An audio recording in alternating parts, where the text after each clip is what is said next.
खुलुमबाय, बियो बड'लेण्ड इंखं टेलिभिजन। दिनैनि रादाबखौ फरायदों आं जोंसार बर'। दिनैनि गाहाय रादाबाव दं।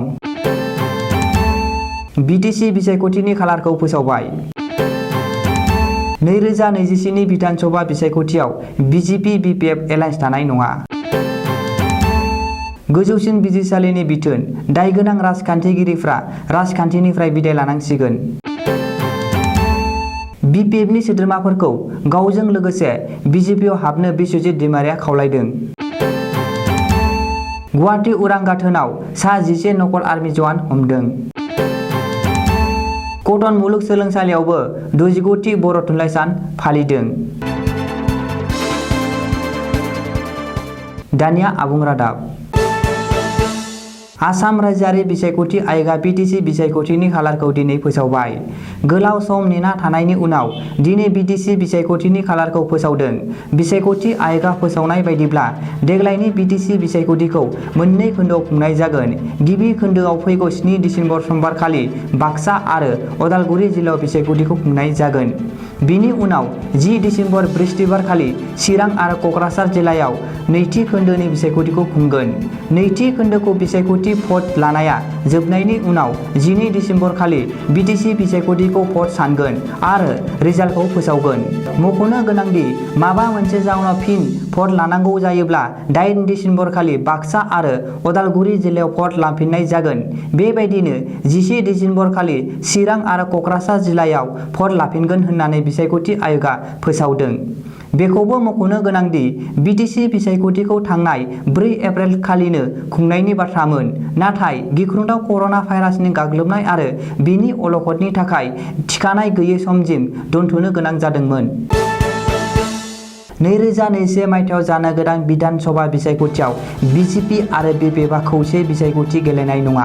2021 नि बिधान सभा बिसायख'थियाव बिजेपि बिपिएफ गोरोबथाव एबा एलायन्सआव थानाय नङा।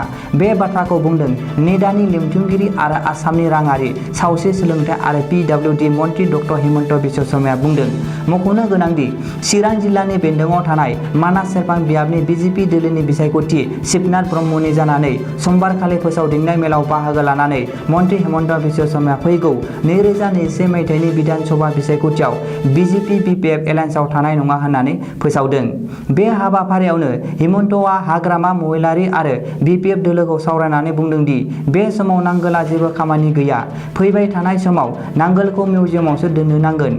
बबेखानि बिटिटिनि आरो पिसिडिसिआव गोबांथार लुथिनाय जादों होननानै गोख्रों अजद होनायजों लोगोसे बिजेपिआ फैबाय थानाय बिटिसि बिसायख'थियाव देरहानानै सोरखार दानो हायाब्ला 15 दिसेम्बरनि उनाव गासैबो पिसिडिसिफोरखौ सिफायगोन होननानैबो मन्थ्रि हिमन्त बिश्व शर्माया बुंदों। मख'नो गोनांदि चिरां जिल्लानि मानास सेरफाङाव खुंनाय बिजेपिनि बे फोसावदिंनाय मेलाव बाहागो लादोंमोन आसाम बिजेपिनि आफादगिरि रन्जित कुमार दास, मिरु बिजेपिनि नेहाथारि आरो मंगलदैनि एमपि दिलीप सैकिया आरो दोलोनि गोबांसा दैदेनगिरि सोद्रोमामोना। दायनिगिरि आरो हिंसा-हिंसि गैयै राजखान्थि खालामनायनि बागै गोजौसिन बिजिरसालिया मोनसे गेदेरथार बिथोन होदों। केस थानाय राजखान्थिगिरिफोरनि सायाव गोख्रों राहा लानो गोजौसिन बिजिरसालिया बिथोन हरदों। बे बिथोननि उनावनो गुवाहाटी गोजौ बिजिरसालिया 3/2020 नबेम्बरनि सायाव राय होदों। बिनि गेजेरजों बेखौ फोसावदोंदि केस थानाय राजखान्थिगिरिफ्रा दायनिगिरि महरै रोखा जायोब्ला बिसायख'थिनि गेलेनो मोननाय नङा। बिजिरसालिनि बे बिथोननि उनावनो आसामनि राजखान्थियाव दुंहाव बार बारदों। मानोना बे समाव फैबाय थानाय एसेम्बलि बिसायख'थिनि थाखाय राजखान्थिगिरिफ्रा थाम-थिम खालामगासिनो आरो टिकेट नागिरनानै हाबाथुरि जागासिनो। सुंलुआव मिथिनो मोननाय बायदिब्ला आसामनि सा 24 राजखान्थिगिरिफोरनि हेंथायै गासै मोन 33 केस दं। बिनिनो क'क्राझारनि एमपि नबल कुमार सनियानि हेंथायै मोन 4 केस, आगु मन्थ्रि सिद्दिक आहमेद मोन 3, एमएलए रमाकान्त देउरि मोन 2, आगु गिबि मन्थ्रि तरुण गगৈ मोनसे आरो बेबायदिनो आसामनि गोबांसा बारग' मन्थ्रि एमएलएफोरनि हेंथायै केस दं। मख'नो गोनांदि मख'जानाय राजखान्थिगिरिफ्रा दायनिगिरि महरै रोखा जायोब्ला फैबाय थानाय बिधान सभा बिसायख'थियाव बिसायख'थिनि गेलेनो मोननाय नङा आरो राजखान्थिनिफ्राय बिदाय लानांसिगोन। समबारखालि बाक्सा जिल्लानि तामुलपुराव बिपिएफआ बावैसो दोलो नागारलांनानै एमएलए इमानुएल मोसाहारिजों लोगोसे गावनि मुसुखा सावनायनि बागै रायजो सभानि एमपि बिस्वजित दैमारिया गावनि बानबुंथि होदों। बिपिएफआ मुसुखा सावनायनि उनाव मोनाबिलियाव बिस्वजित दैमारिया तामुलपुर प्रेस क्लाबाव मोनसे खौरांगिरि मेल खुंनानै गाव बानबुंथि होदों। बिस्वजित दैमारिया खौरांगिरिफोरनि सिगाङाव बुंदों दि बिथाङा बिपिएफ दोलोखौ नागारनायनि उनावनो बिपिएफआ बिगोमा गैयै बायदि जादों आरो सरासनस्रा मावथिफ्रा थाथेरनो हायै जादों। बिनिखायनो बिपिएफनि मावथिफ्रा बावैसो दोलो नागारलांनाय दैदेनगिरिफोरनि मुसुखा सावदों।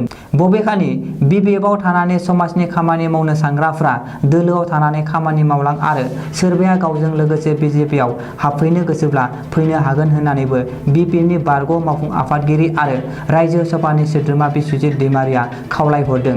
मख'नो गोनांदि हाग्रामा महिलारि दैदेननाय बिपिएफ सोरखारा थांनाय 17 बोसोर बिटिसि खुंथाय समाव सुबुं जौगानायनि जेबो मावथांखि लायाखै। अदेबानि गोलाव 17 बोसोराव बिटिसि हालाम जौगानायनि मुङाव मिरु सोरखारा हरनाय रांफोरखौ गेना खान्थिजों बाहायबोदों। जायनि थाखाय बिटिसि हालामाव जौगानाया थाबथानो गोनां जादों आरो फैबाय थानाय समाव बिपिएफ दोलोआ खुंथायनि गोहोआव फैयोब्ला जौगानायनि जेबो खामानि मावनाय नङा। मानोना दासिम बिटिसि खुंथाया 3,000 कोटि रां दाहार जानानै दं होननानैबो बिस्वजित दैमारिया बिपिएफनि हेंथायै गोख्रों अजद होदों।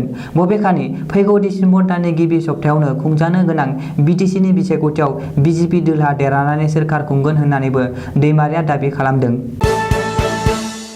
गुवाहाटी नोगोरमायाव थानाय लकप्रिय गपिनाथ बरदলৈ इन्टारनेशनेल उरां गाथोनाव आसाम पुलिसआ दिनै सा 11 नकल आर्मी जवानफोरनि मोनसे टीमखौ हमनो हादों।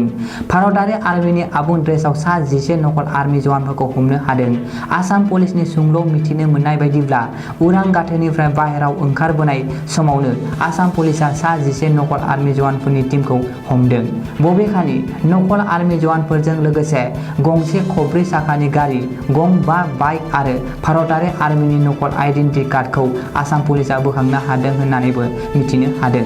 मख'नो गोनांदि हमजानाय नकल आर्मी जवानफोर एबा दुथांफोरा गुवाहाटी नोगोरमानि गुबुन गुबुन आयेन बेरेखा हाबाफोराव लोब्बा दं होननानैबो सन्देह खालामनाय जादों।